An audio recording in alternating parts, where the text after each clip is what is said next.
Chaque épreuve est une chance. C'est bien souvent au moment de l'épreuve que les hommes se tournent vers un monde supérieur. Ils supplient, demandent de l'aide, la bénédiction, le soutien, la protection.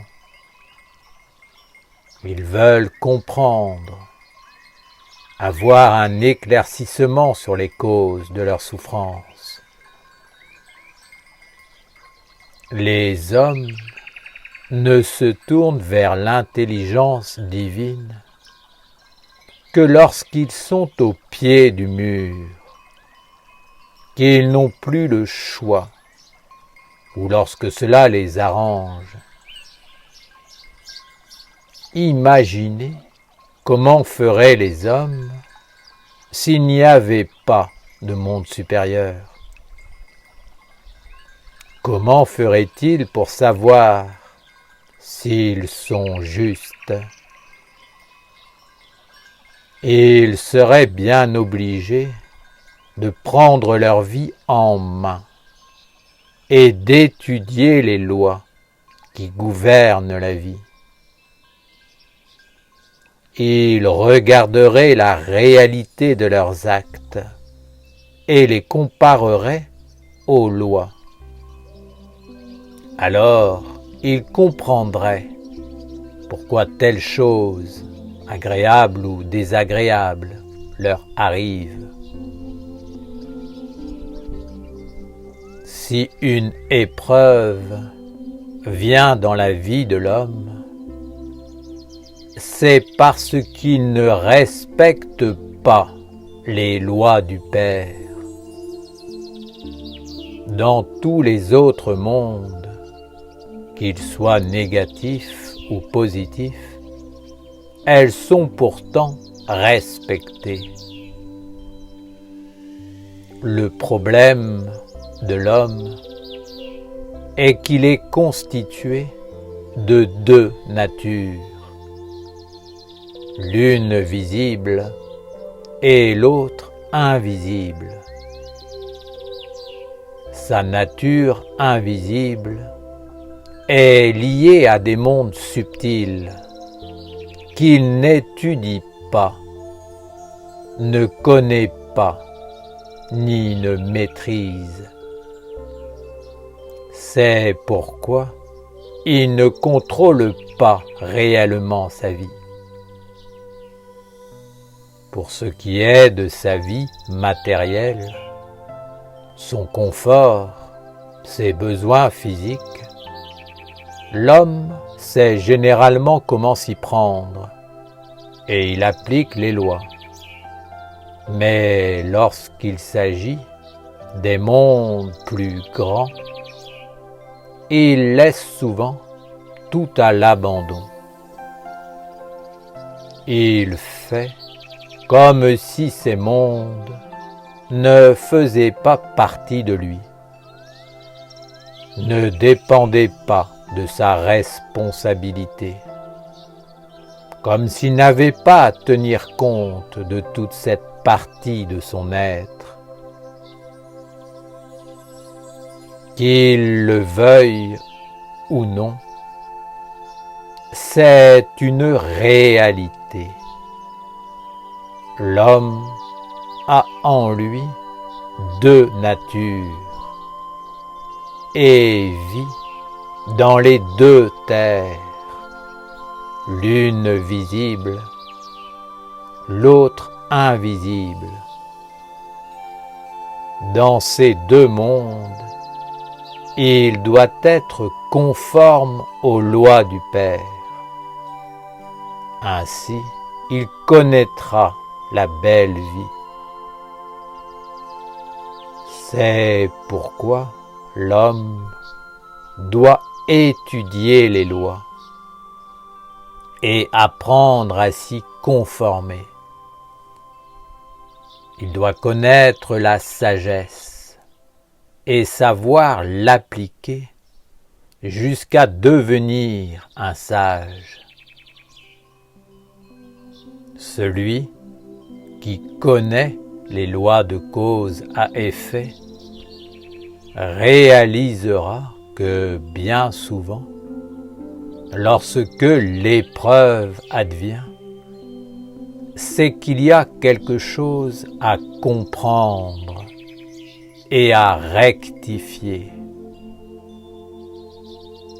Lorsque l'enfant fait une bêtise, il est normal qu'il reçoive la réprimande de ses parents. Il en est de même pour celui qui n'étudie pas les lois des deux terres. Une intelligence supérieure qui veut le protéger lui envoie alors des difficultés. Aujourd'hui, les hommes ne portent leur attention que sur l'aspect physique de leur être et de la vie. Une telle attitude engendre une grande disharmonie et crée de nombreux troubles. C'est comme des déchets qui s'accumulent et finissent par perturber le côté physique. Dans leur ignorance et leur inconscience, les hommes pensent que le côté invisible n'est pas important. Les philosophes de la spiritualité disent que les pensées sont créatrices, mais c'est encore une croyance abstraite. Car s'ils prenaient la véritable mesure de ce qu'ils affirment, ils ne créeraient pas autant de déchets dans les mondes invisibles. Vous devez être heureux lorsque vous connaissez l'épreuve, car cela signifie qu'une intelligence supérieure s'intéresse à vous et ne veut pas vous laisser accumuler tous ces déchets dans les mondes invisibles. Elle vous demande de les dégager avant qu'il ne soit trop tard, avant que la mémoire de la lumière disparaisse et que tout soit détruit. Sache qu'il y a toujours une frontière, une limite à ne pas dépasser, au-delà de laquelle tout est fini, perdu, anéanti. Si la souffrance vient frapper à ta porte, ne t'apitoie pas sur ton sort, mais dis-toi que c'est un moyen de régler tes dettes et qu'un monde prend soin de toi en t'invitant à t'éveiller, à étudier les lois et à prendre soin du monde plus grand que les mondes mortels. L'épreuve n'est pas une punition, mais l'effet d'une cause engendrée consciemment ou inconsciemment. Elle est toujours proportionnelle au travail qui doit être fait dans le monde visible pour rétablir l'harmonie avec l'invisible. L'invisible finit toujours par devenir visible. Il finit par entrer dans la partie concrète de l'homme. C'est un processus naturel. L'homme commence par penser quelque chose, cette pensée s'associe avec un monde mental, puis, progressivement, elle devient en lui un corps et parvient à se manifester dans le monde tangible. Si ce monde est négatif, l'homme doit en supporter les conséquences et trouver les moyens de transformer tout cela en autre chose de positif. Comprends que tu es vivant dans tes pensées, tes sentiments, ta volonté, tes actes, et qu'il y a des mondes subtils autour de toi qui vivent de tes émanations et sont aussi réels que les mondes visibles.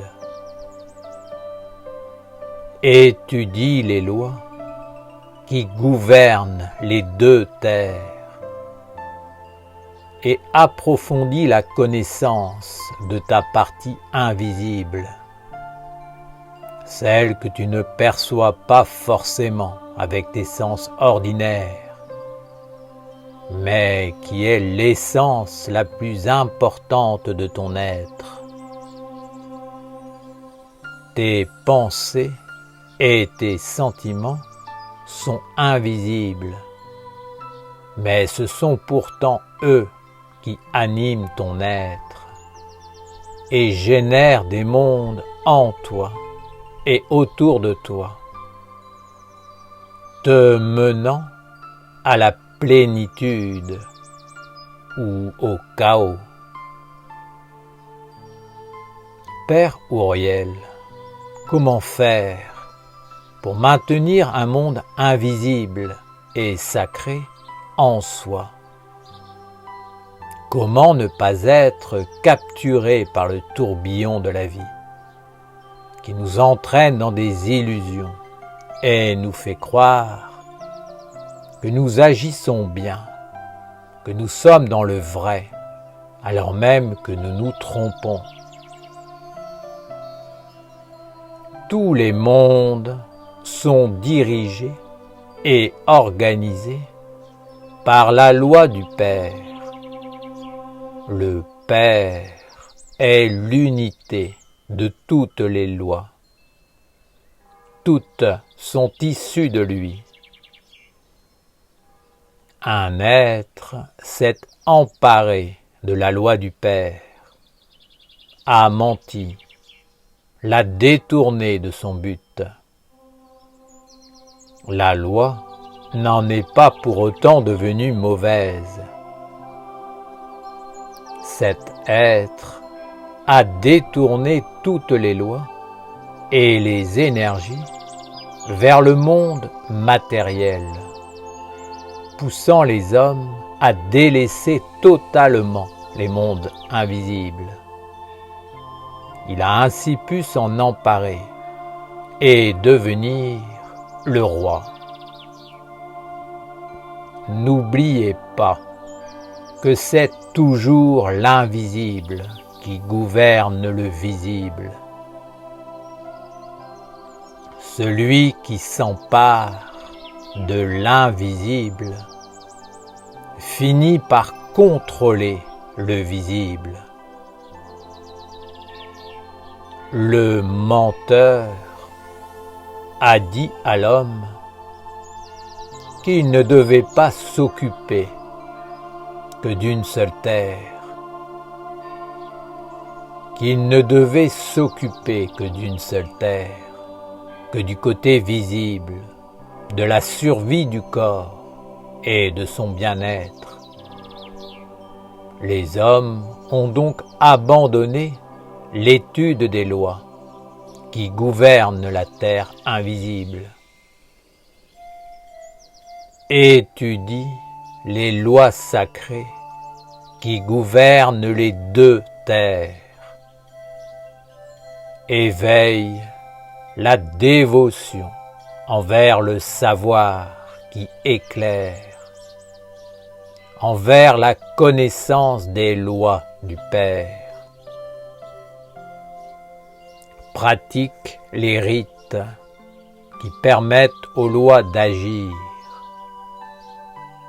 Vis en conformité avec les lois du Père et organise ta vie terrestre en conformité avec ta vie céleste. Une loi dit que ce que tu acceptes dans ta maison, tu dois ensuite t'en occuper. Le menteur fait entrer dans ta vie le mensonge.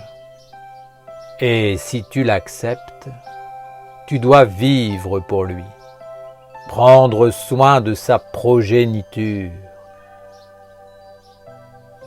Si tu acceptes une semence en toi, elle enfantera un monde dont tu devras t'occuper jusqu'à la perfection, comme un enfant que tu mets au monde et que tu ne peux abandonner. Si tu invites des gens dans ta maison, tu dois passer un moment avec eux. C'est une loi que tu dois respecter.